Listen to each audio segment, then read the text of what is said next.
জার্নিটা শুরু হয়েছিল পলাশী দেখা থেকে, মানে নদিয়া ডিস্ট্রিক্ট, যেখানে আমাদের বঙ্গাইয়ের বাড়ি।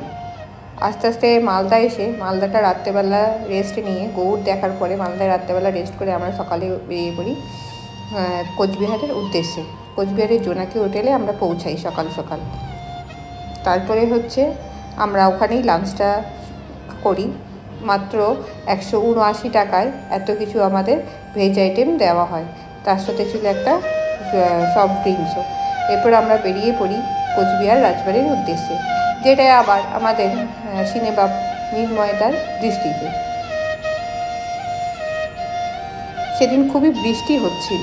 কোচবিহারে আমরা পৌঁছানোর পর দেখি খুবই বৃষ্টি শুরু হয়েছে, কিন্তু বৃষ্টি হলে কি আমরা কি আর থেমে থাকি? দেখতে গেছি যখন রাজবাড়ি, তখনও বৃষ্টি চলছে, তবু বৃষ্টির মধ্যেই আমাদের এই ঘুরে দেখা।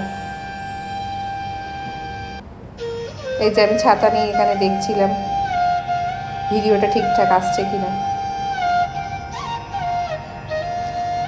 এত সুন্দর কোচবিহার রাজবাড়ি, দেখলে আপনার বিদেশ যাত্রাও হয়তো ভুলে যাবেন।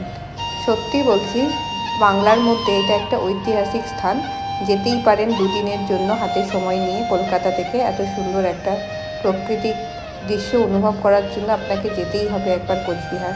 মালদা হয়ে আমরা কোচবিহার গেছিলাম, সেই জন্য মালদার গৌড়টাও আমরা ভালো করে ঘুরে দেখি। এত দেখুন, এত টিয়া পাখি, মানে এগুলো ন্যাচারাল, এগুলো কেউ পোষা না।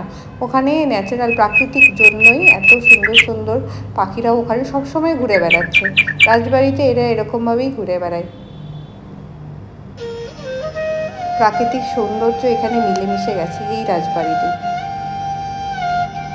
এবার আমরা হোটেলের উদ্দেশ্যে রওনা দিলাম। মিনময়দা তো আর ডাকেনি আমাদের দেখা করতে।